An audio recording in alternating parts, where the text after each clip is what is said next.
Good evening students, कैसे हैं आप?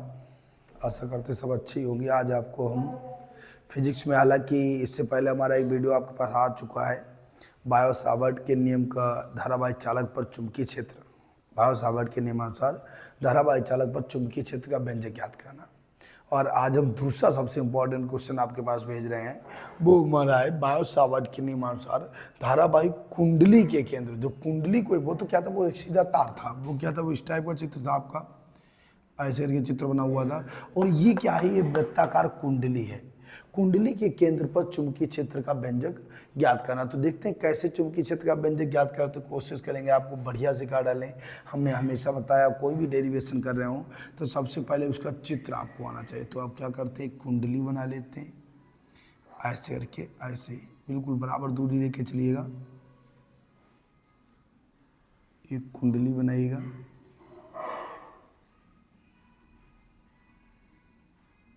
ये वृत्ताकार कुंडली बन गई। और देखते हैं जरा, उसके बाद में इसको ऐसे काट लीजिएगा, अल्पांश बना दीजिए, ठीक है। और फिर क्या करिएगा कि यहाँ से ये चुंबकीय क्षेत्र बी हो गया, और यही यहाँ पर मिला लीजिएगा, ये बना लीजिएगा अल्पांश, डीएल हो गया ये वाला, और ये केंद्र ओ हो गया। ये प्रत्येक में इधर धारा जा रही है और यहाँ से धारा आ रही है। तो ये होता है वृत्ताकार कुंडली के लिए चित्र। इसको ध्यान से देख लीजिएगा, ये फिगर आपको बनाना पड़ेगा। और फिर हम आगे इसको सिखाते भी बहुत कुछ में, बाकी बढ़िया कोशिश करेंगे जल्दी आप सीख जाएं, ठीक है। तो चित्र देख लो, मालूम कि हमने बना रखा है, आप देख बना लीजिएगा, ठीक है। तो हम लिखते हैं, सबसे पहले इसमें शुरुआत जब करते हैं तो क्या लिखा करते हैं, जब किसी वृत्ताकार कुंडली में धारा प्रवाहित की जाती है, धारा प्रवाहित की जाती है, तो उसके चारों ओर चुंबकीय क्षेत्र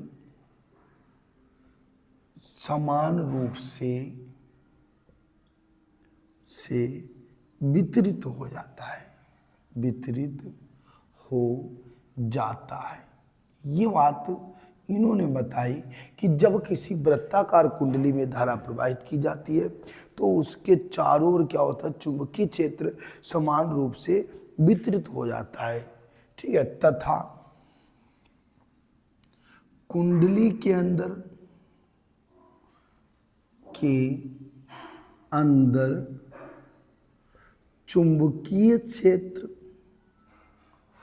सदैव एक समान रहता है, एक समान रहता है। डेरिवेशन इजी है, लेकिन इसमें थोड़ा भाषा लिखनी पड़ती है, लिखिएगा इसको जरूर, ठीक है।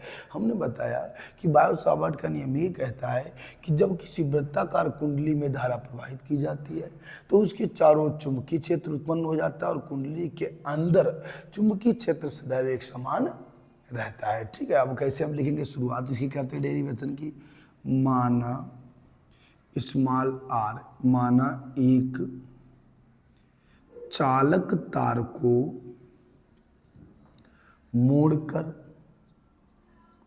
मोड़कर स्मॉल आर त्रिज्या की वृत्ताकार कुंडली बनाई गई है।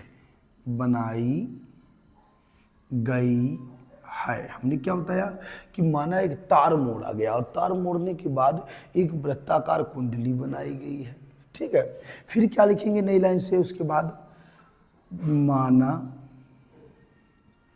कुंडली में आई धारा बह रही है, माना कुंडली में आई धारा बह रही है। कुंडली के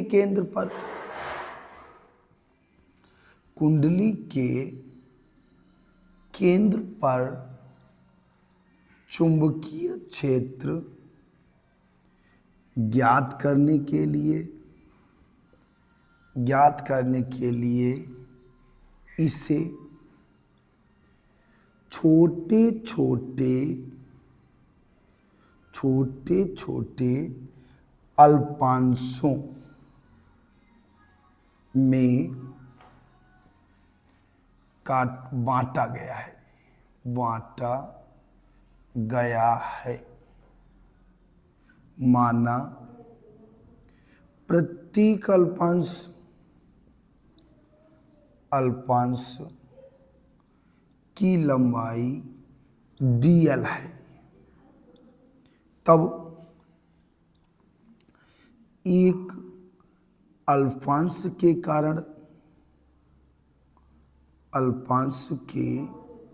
कारण केंद्र पर चुंबकीय क्षेत्र क्या होगा?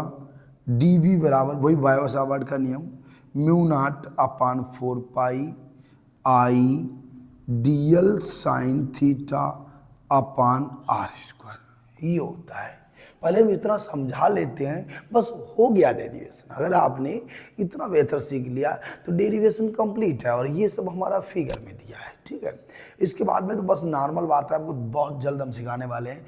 हमने बताया पहले कि जब किसी कुंडली में धारा प्रवाहित की जाती है तो उसके चारों ओर चुंबकीय क्षेत्र उत्पन्न हो जाता है, और कुंडली के अंदर चुंबकीय क्षेत्र सदैव एक समान रहता है। ये मेन बात हो गई, ठीक है। फिर हमने बताया माना एक तार को मोड़ा गया और स्मॉल r त्रिज्या की वृत्ताकार कुंडली बनाई गई, और कुंडली के केंद्र पर चुंबकीय उसमें क्या है I एम्पीयर की धारा बह रही है, तथा केंद्र पर चुंबकीय क्षेत्र ज्ञात करने के लिए छोटे छोटे अल्पांशों में काटा गया। देखो माना एक तार को मोड़कर स्मॉल r त्रिज्या की वृत्ताकार कुंडली, ये त्रिज्या क्या होती है स्मॉल r, वृत्ताकार कुंडली बनाई गई है जिसमें I एम्पीयर की धारा बह रही है। कुंडली के केंद्र पर चुंबकीय क्षेत्र ज्ञात करने के लिए इसे छोटे छोटे अल्पांशों में। तो आज क्या लिखेंगे आप कि जब किसी वृत्ताकार, एक बार फिर देख लीजिएगा, ठीक है। जब किसी वृत्ताकार कुंडली में धारा प्रवाहित की जाती है तो उसके चारों ओर चुंबकीय क्षेत्र उत्पन्न हो जाता है, और कुंडली के केंद्र पर चुंबकीय क्षेत्र या कुंडली के अंदर चुंबकीय क्षेत्र सदैव एक समान रहता है। फिर हमने बताया कि माना एक तार को मोड़ा गया, स्मॉल r त्रिज्या की वृत्ताकार कुंडली बनाई गई है जिसमें I एम्पीयर की धारा बह रही है। कुंडली के केंद्र पर चुंबकीय क्षेत्र ज्ञात करने से छोटे छोटे अल्पांशों में काटा गया। माना प्रत्येक अल्पांश की लंबाई क्या है? dl है, ठीक है। तब एक अल्पांश के कारण केंद्र पर चुंबकीय क्षेत्र क्या बनेगा हमारे पास? dB बराबर μ0/4 pi I dl sin theta upon r square. ये बायो-सावर्ट का नियम आप एक बार जरूर देख लीजिए, उसके बाद इसको देखिएगा। हालांकि हम दोनों नियम आपके पास जो है पहुंचा चुके हैं, वीडियो ये भी आ जाएगा, ठीक है। तो dB बराबर μ0/4 pi I dl sin theta upon r square. इसका जरा देखो नोट, हालांकि नोट डाउन कर लो, स्क्रीनशॉट ले लो, हम थोड़ा मिटाएंगे इसको। देखो क्या होता है, फिर इसके बाद थोड़ा और आपको हम बताते हैं। हालांकि बहुत ईजी है, समझ में आने वाला, बिल्कुल समझ में आएगा आपको, ठीक है। दावा रहा इस बात का। तो हम क्या लिखेंगे नई लाइन से? यदि अल्पांश तथा केंद्र को मिलाने वाली रेखा के बीच कोण 90 डिग्री हो तो अल्पांश, ये रहा अल्पांश, और केंद्र से मिलाने वाली रेखा बीच कोण कितना मान लिया? 90 डिग्री है। जब कोण 90 डिग्री है तब क्या बनेगा मेरे पास? dV बराबर μ0/4 pi I dl sine 90 degree upon r square 90 degree. Sine 90 degree का मान 1 होता है, ठीक है। वो मान रख लेंगे। तो क्या नई लाइन से लिख देंगे हम? नई लाइन से dV बराबर μ0/4 pi into I dl upon r square. समीकरण इसको कर दीजिएगा फर्स्ट और इसको कर दीजिएगा सेकेंड। यहाँ लिख भी देना चूंकि साइन 90 डिग्री बराबर 1। जब आप कोई मान रखते हैं तो उसको चूंकि जरूर लिख दिया करते हैं ब्रैकेट में, ठीक है। तो क्या किया आपने? सुनो, पहले एक अल्पांश के कारण केंद्र पर चुंबकीय क्षेत्र dV बराबर μ0/4 pi I dl sine theta upon r square. ये बायो-सावर्ट का नियम है, धारावाही चालक वाला, ठीक है।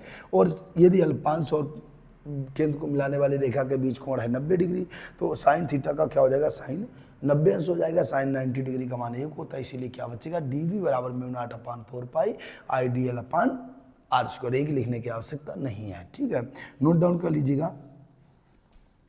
अब आगे हम बढ़ते हैं, अतः नई लाइन से क्या लिखेंगे, अतः समस्त, ये तो एक अल्पांश का है, समस्त अल्पांशों के कारण केंद्र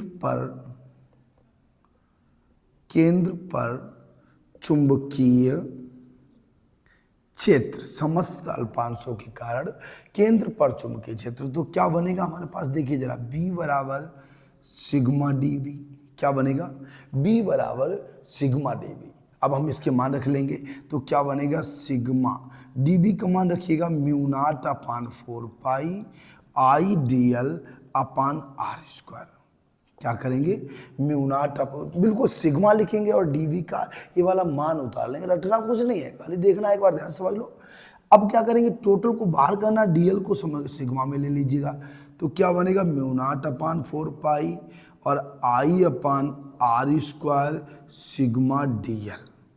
एक बार ध्यान समझ के चलिएगा, कुल समस्त अल्पांश के कारण केंद्र पर चुंबकीय क्षेत्र B बराबर सिग्मा dV का रख लिया मान, और फिर केवल सिग्मा में dl रहने दिया, सब बाहर कर दिए, μ0/4 आई अपान आर स्क्वायर सिग्मा dl। ठीक है, अब आपको एक बात और बताते हैं, सिग्मा dl हो या सिग्मा a हो, तो इसमें क्या होता है कि इनका मान, जैसे कि कुंडली है तो परिध का फार्मूला क्या होता है, 2πr होता है। तो हम नई लाइन से क्या लिखेंगे, यदि सिग्मा dl बराबर 2πr अर्थात वृत्त की परिधि हो तो सिग्मा dl बराबर क्या है, इसको भी मिटा देते हैं हम, सिग्मा dl बराबर 2πr अर्थात वृत्त की परिधि हो। अब यहाँ पे क्या करना है आपको, 2πr करना है, क्या बनेगा, v बराबर μ0/4 आई अपान आर स्क्वायर इंटू 2πr। क्या किया हमने, सिग्मा dl के स्थान पर 2πr मान रख दिया। देखिए 2π से 4 काटो, 2 2 जा 4 हो गया, आर स्क्वायर से आर कट गया, क्या बचा, v बराबर μ0 ऊपर बचा है, नीचे कौन बचा, एक आर बच गया अपान 2r। v बराबर μ0 अपान 2r, मात्रक होता है न्यूटन प्रति एम्पियर मीटर। लास्ट पॉइंट लिख देना, यदि कुंडली में फेरों की संख्या n हो तो, अब यहाँ पे क्या लगाना है आपको, n लगाना है, फेरों की संख्या है तो बस लिखना हुआ है v बराबर μ0 ni अपान 2r। ये हमारा फाइनल आंसर, न्यूटन प्रति एम्पियर मीटर। ये डेरिवेशन कंप्लीट हो गया, मोस्ट इम्पॉर्टेंट है, इसको कोशिश करिएगा मिनिमम 2 से 3 बार आप पढ़िएगा। वैसे भी ध्यान, अपना एक टाइम टेबल आप शेड्यूल स्वयं सेट करिएगा कि आप हर संडे को बैठ जाइएगा और हमारे प्लेलिस्ट जो छोटे छोटे वीडियोज पड़े हुए हैं, ये पूरा प्लेलिस्ट एक बार आप पढ़ डालिएगा। ये सब आपको बहुत फ़ायदा करने वाले हैं, बड़ा लाभ देंगे आपको, बस आप लोग पढ़ते रहिएगा, ठीक है। और तब तक के लिए जय हिंद।